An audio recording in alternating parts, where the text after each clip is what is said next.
Coucou, moi c'est Farah de Think with Farah. Je suis consultante en stratégie digitale et j'aide mes clients à penser leur business de façon holistique avec une approche analytique, stratégique et créative. Discutons ensemble des solutions concrètes pour optimiser votre business et le faire boomer.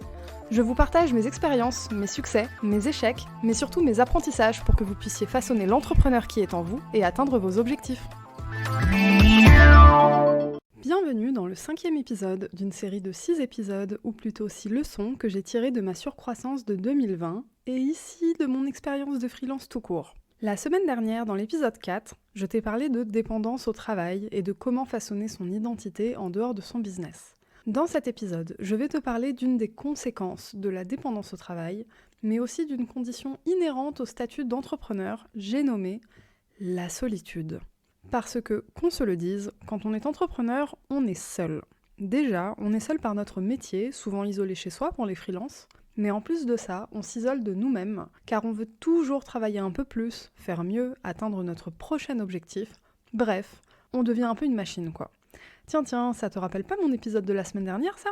Et moi, personnellement, j'ai vécu 2 dépressions depuis le début de ma carrière. Elles n'avaient en soi pas de lien direct avec ma carrière, mais je me suis rendu compte avec le temps que quand même, ça y avait pas mal contribué, du fait de la solitude très précisément. Mais en réalité, je me dis que si on m'avait préparé à cette réalité-là, j'aurais peut-être pas autant morflé en fait. Et j'en suis certaine d'ailleurs, car rien ni personne ne nous prépare correctement aux coulisses de l'entrepreneuriat. Et la solitude, c'est d'autant plus un sujet important que c'est maintenant un sujet d'actualité pour tout le monde.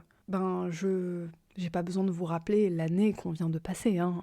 On va arrêter de se le répéter parce que je pense qu'on l'entend suffisamment à la télé. Mais il s'est quand même passé quelque chose de bien. C'est que certes, comme tout le monde, j'ai vécu la solitude cette année, mais en fait, je me rends compte que je l'ai mieux vécu que beaucoup de personnes. Et avec du recul, je me dis que c'est lié en fait aux dépressions que moi j'ai vécues il y a quelques années et où j'ai été confrontée à cette solitude il y a quelques années justement. Parce que je suis digital nomade, je suis freelance, je travaille seule et je travaille à distance en fait. Mes clients, je ne les vois pas. Très récemment, j'ai Balkis, mon alternante, qui a rejoint mon équipe, mais c'est très récent en fait, sinon depuis le début de ma carrière j'ai travaillé seule. Quand je travaillais avec d'autres équipes, elles étaient sur d'autres continents, à l'autre bout du monde, enfin bref. J'ai toujours été seule devant mon ordinateur. Du coup, mes dépressions d'il y a quelques années m'ont confrontée à ça et j'ai dû trouver des solutions. Ce qui fait que cette année, en fait, je suis entrée dans cette période un peu compliquée, bien armée. Ce qui fait qu'aujourd'hui, au niveau de ma santé mentale, je tiens le coup, ça va. Alors je dis pas que c'est facile tous les jours, hein, mais ça va. Du coup, ce que j'aimerais aujourd'hui, en fait, c'est vous transmettre un peu les enseignements que j'ai tirés de cette période un peu sombre de ma vie, parce que je me suis rendu compte que ça concernait vraiment beaucoup d'entrepreneurs. Et je suis vraiment super contente de voir de plus en plus d'entrepreneurs partager leurs états d'âme, partager la réalité et les coulisses de l'entrepreneuriat, parce qu'on en a vraiment besoin. Il y a de plus en plus de personnes aujourd'hui qui se lancent dans l'entrepreneuriat, qui se lancent en freelance, qui montent leur business, et c'est si important de représenter la vérité. Parce que oui, il y a tout le côté bling-bling et excitant et épanouissant, et c'est génial. Je pense que parmi les entrepreneurs, il y en a très très peu qui voudraient revenir à leur vie d'avant, clairement. Mais il y a quand même une préparation à avoir quand on se lance, parce que c'est un mode de vie à part, et par à part, j'entends, différent, hors normes, en dehors des cadres de la société. Et donc, vous tombez un peu dans la solitude, en fait, de par le fait d'être différent. Parce que la solitude, en plus, on l'expérimente de différentes manières. Et la première, on l'expérimente bien souvent avant de se mettre à son compte, c'est le fait de se sentir incompris ou incomprise par rapport à nos objectifs de vie, par rapport à notre vision, par rapport à notre projet de vie, notre projet professionnel. Bref, vous parlez à des gens qui ne voient pas ce que vous voyez dans votre tête. Et là, si vous avez été habitué à avoir la validation de vos proches depuis le début, parce que vous aviez un parcours un peu classique, voilà, diplôme, CDI, etc. D'un coup, cette validation que vous aviez depuis le début, vous ne l'avez plus. C'est normal que ce soit un peu déroutant, surtout quand ce sont nos proches.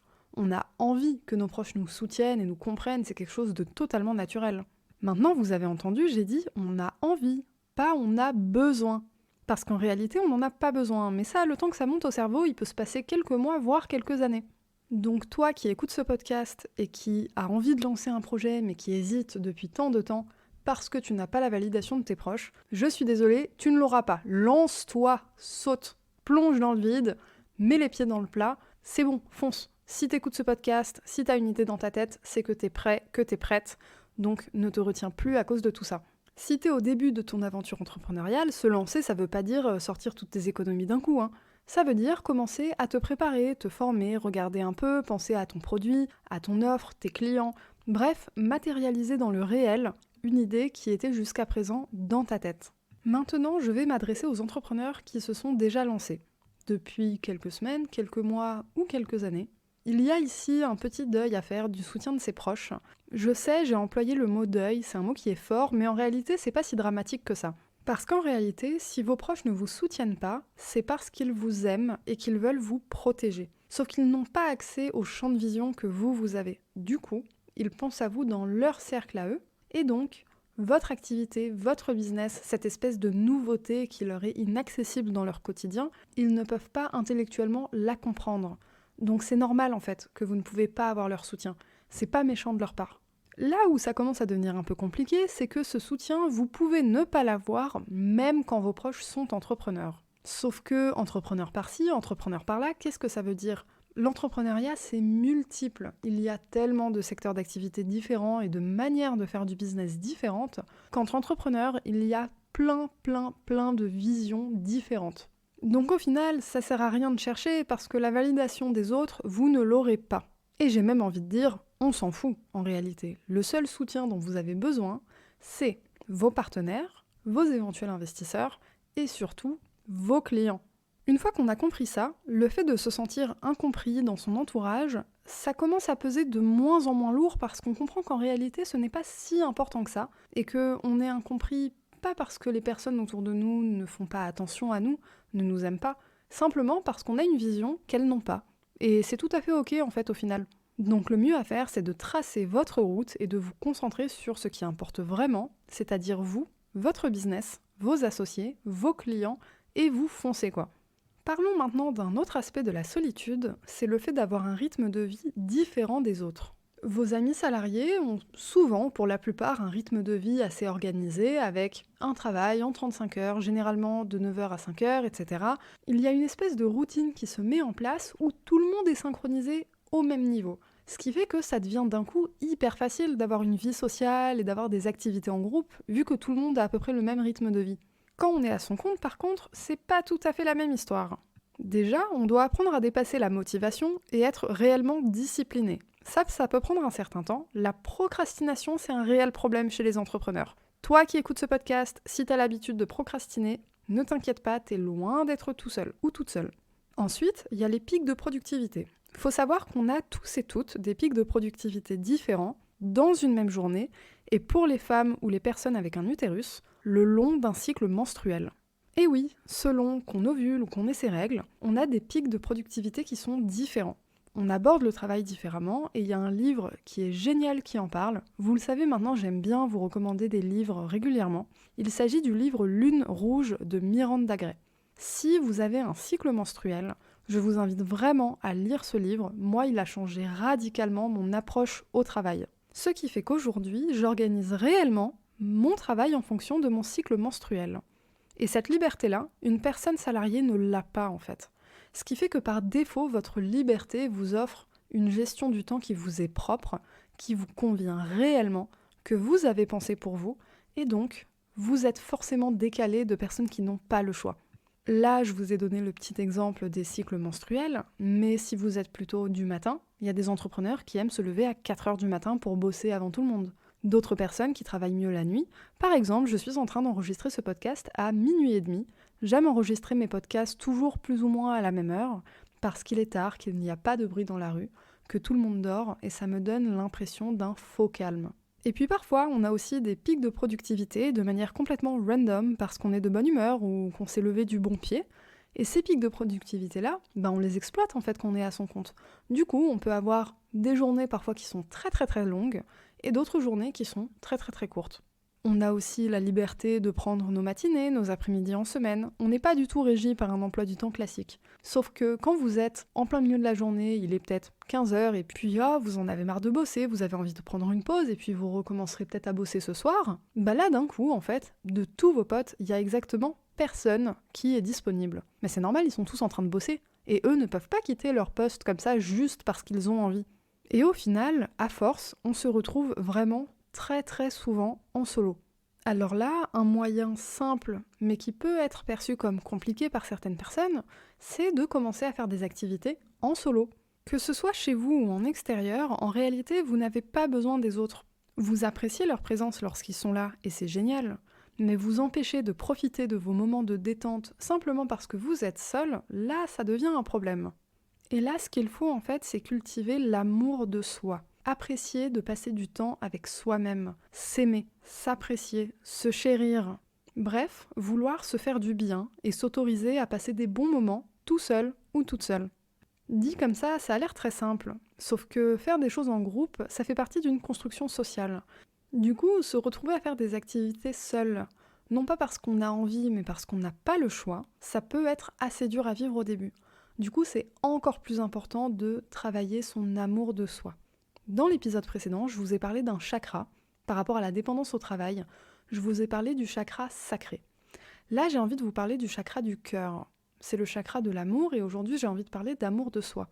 Si vous rencontrez des difficultés à faire des activités seules, que ce soit chez vous ou en extérieur, je vous recommande de vous procurer une petite pierre de quartz rose et de la porter sur vous, idéalement dans un collier. Le quartz rose, c'est la pierre de l'amour, de la douceur, elle est liée au chakra du cœur.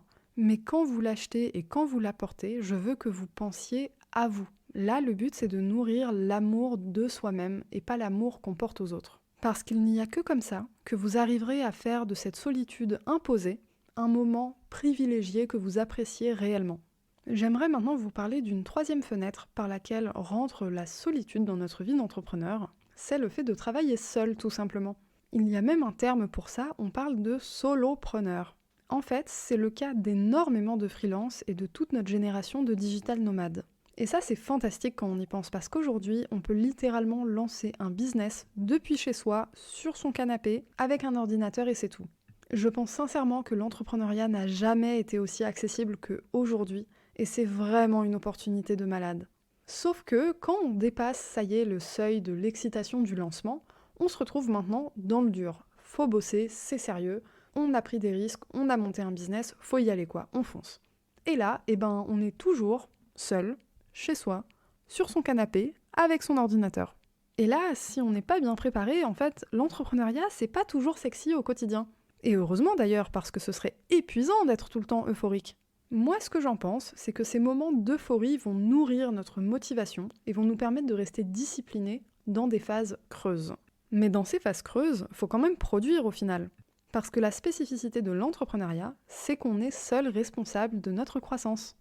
Cela dit, c'est pas parce qu'on travaille seul qu'on ne parle à personne. Mais on reste toujours seul chez soi ou dans un bureau. Et ce, même dans un coworking.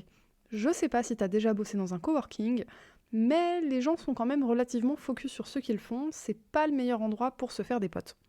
Et puis, le revers de la médaille, c'est que quand on a des moments de down, comme absolument tout le monde, lorsqu'on travaille seul, on n'a personne pour nous mettre une petite tape dans le dos pour nous dire « Vas-y, relève-toi, c'est bon, fonce ». En fait, on doit jouer ce rôle-là pour nous-mêmes, alors qu'on est littéralement down. Et là, ça devient vraiment difficile de nourrir cette énergie lorsqu'on est tout seul, parce que quand on est seul, on est aussi seul dans nos pensées. Et si on ne les conscientise pas, on peut vite se noyer dans des pensées limitantes et négatives, et on ne développe pas cette discipline qui nous permet de nous auto-relever la tête lorsqu'on en a besoin. Et je pense que le plus dur dans le fait de travailler seul, c'est même pas directement la solitude, c'est vraiment ces moments où on perd toute motivation, on perd la vision, on oublie complètement pourquoi on a fait tout ça, et on se retrouve comme ça tout seul à regarder le plafond en mode « mais qu'est-ce que je fous là ?» Et là, l'entourage, ça devient réellement primordial. Vous avez besoin de vous entourer de personnes motivantes, entrepreneurs ou pas d'ailleurs, mais des personnes qui sauront vous redonner cette pêche, cette niaque qui a fait que vous vous êtes lancé. J'aimerais maintenant vous parler de la dernière manière dont on expérimente la solitude, c'est le fait d'être digital nomade. Un digital nomade, qu'est-ce que c'est ? En fait, c'est quelqu'un qui peut travailler de n'importe où dans le monde, incluant chez soi bien sûr, mais qui prend la liberté de temps en temps de quitter son chez-soi pour aller travailler au bout du monde, que ce soit pour 2 semaines, pour 2 mois, pour 2 ans ou plus. Alors là, je vous entends déjà. Mais quoi, digital nomade, c'est trop bien, tu peux travailler dans des endroits paradisiaques et tout, et puis t'es pas seul du tout, tu rencontres vraiment plein de monde. Et j'avoue, pour l'être moi-même, c'est vrai. Mais alors, pourquoi je parle du fait d'être digital nomade ici, dans la solitude ? Parce que par défaut, vous n'êtes pas ancré. Quand on est nomade, on est ancré nulle part, on bouge tout le temps. Même si on a tendance à rester quelques mois sur place, c'est pas chez nous, on n'a pas notre noyau dur avec nous. Alors oui, on va créer du lien, parfois on va même créer de véritables relations qui peuvent dépasser les limites des frontières et des continents. Et c'est génial. Mais ça reste assez rare quand même de créer de véritables amitiés profondes comme ça lorsqu'on voyage. On va nouer des relations très très intenses, mais souvent éphémères. Et il n'y a vraiment rien de mal à ça. Si vous n'avez jamais voyagé seul, je vous encourage vraiment à le faire, parce que ce sont des expériences humaines incroyables et enrichissantes. Mais du coup, c'est encore plus particulier parce qu'on expérimente la solitude alors qu'on est entouré de plein de monde. Et ça, c'est terrible parce qu'on a l'impression qu'on ne peut rien faire contre cette solitude. Quand vous vous sentez seul parce que vous êtes tout seul chez vous, vous pouvez sortir, ça passe. Quand vous avez envie de faire une activité avec du monde mais que personne n'est dispo, bon, vous travaillez un peu sur vous-même et puis vous faites cette activité seule et puis au final, ça va. Mais quand vous êtes tout le temps entouré de plein de monde, et puis des personnes géniales et positives, mais que vous vous sentez quand même seul, c'est un peu compliqué à gérer. Du coup, c'est quand même important de garder contact avec son noyau dur, ses proches, sa famille, ses amis de longue date. Bref, des personnes avec qui on peut connecter on a deeper level. En gros, des personnes avec qui on peut parler vraiment de ce qui se passe dans nos vies, de ce qui nous tourmente, lorsqu'on a un coup de mou, que ce soit personnel ou professionnel. Bref, des amis en fait. Et au final, vos amis, vous n'avez pas besoin que ce soit des entrepreneurs. Vous avez juste besoin que ce soit des personnes bienveillantes et positives, tout comme vous devez l'être pour elles et pour eux. Voilà, on arrive à la fin de cet épisode. J'espère que vous vous sentirez moins seul maintenant et que vous serez mieux armé face à cette réalité qui touche bon nombre d'entrepreneurs. Car en soi, rien n'est insurmontable ici. L'essentiel, c'est de conscientiser notre réalité pour mieux l'appréhender et la maîtriser. Merci pour votre écoute, j'ai adoré enregistrer cet épisode. N'oubliez pas de noter cet épisode sur Apple Podcast, de vous abonner sur votre plateforme de streaming préférée et à partager pour soutenir mon travail et permettre à d'autres entrepreneurs ambitieux et ambitieuses d'atteindre leurs objectifs.